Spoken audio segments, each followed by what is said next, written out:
chaos in the ruling party ZANU-PF zvanozikamwa nenyika yose kuti ZANU-PF is the house of dirty games. Panguva ine tinoona kuti muzora nhasi Philip Valerio Sanda is entangled.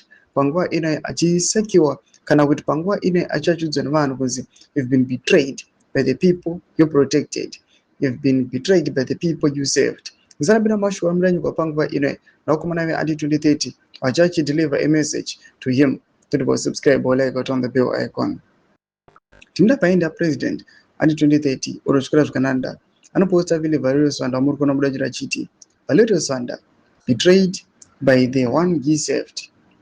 EDO suspected him, saying repeatedly, Valerio may go against me. So instead of facing him openly, he tricked him out of command. This is his signature pattern. Remove you first, then silence you.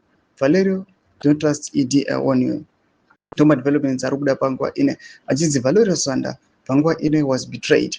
Everyone knows his story. In pangwa ine akangari kuruwe moto in pangwa ine he is now retired. And also, he was silenced. Ajia achi joiniswa achinonzi ngapinde the Politburo. Ma developments anokuda pangwa ine anokuwa kunzi.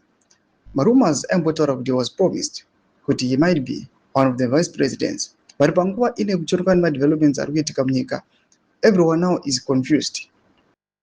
Hapana munachaziva ma plans ezvikananda. What are they planning? Cap 3 yakapasiwa, Vision 2030 has been attained. Now they are rallying for Cap 4 ichifamba ne Vision 2037.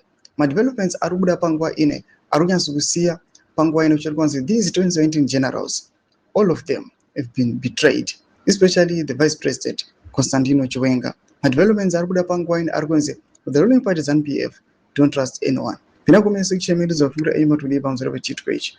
Sonso subscribe like, ujana on the bell icon.